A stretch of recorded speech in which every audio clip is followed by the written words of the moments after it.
నమస్తే, welcome to news AP. శనివారం కావడంతో కోనసీమ తిరుమల వాడపల్లి వెంకటేశ్వర స్వామివారి దేవాలయం వేలాది మంది భక్తుల గోవిందనామస్మరణతో మారుమోగిపోయింది.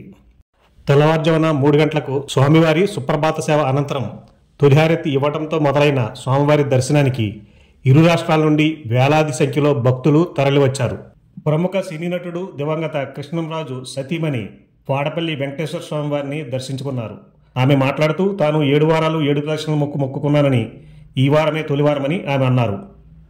భక్తుల రద్దీ పెరగడంతో ఆలయ అధికారులు లఘు దర్శనం ఏర్పాటు చేశారు. భక్తులకు ఎటువంటి అసౌకర్యం కలగకుండా పోలీసులు, ఆలయ అధికారులు ప్రత్యేక ఏర్పాట్లు చేశారు. జై శ్రీమన్నారాయణ. నేను ఈరోజు వాడపల్లి వెంకటేశ్వర స్వాముల వారు 7 శనివారాల దేవుడు అంటారు ఆయన్ని. నేను అంతకుముందు 2 సార్లు వచ్చాను. నాకు ఎంతో నమ్మకం కలిగి మళ్ళీ నేను 7 శనివారాలు మొక్కుకొని తండ్రికి ఈరోజు ఈ శనివారం రావటం జరిగింది. ఇక్కడ చూస్తే మీకు 40 నుంచి 50 వేల మంది జనం ఉన్నారు చుట్టూ. నాకు ఎలా అనిపించిందంటే నేను ఎక్కడున్నాను, నేను ఏంటి వైకుంఠమేమో అనిపించింది నాకు. అంటే దేవుడి యొక్క మహత్యం అంత గొప్పగా, ఇక్కడ దేవుడు దైవం, తర్వాత ఇక్కడున్న బ్రాహ్మణులందరూ కూడా ఎంతో భక్తితో మనకి ఆ పూజలు జరిపించడం నాకు చాలా ఆనందం అనిపించింది. నేను 7 శనివారాలు మొక్కుకొని వచ్చాను. ఇప్పుడు 1 వారం 7 ప్రదర్శనలు చేశాను. ఇంకా నేను 6 వారాలు కూడా ఈ గుడికి రావడం జరుగుతుంది.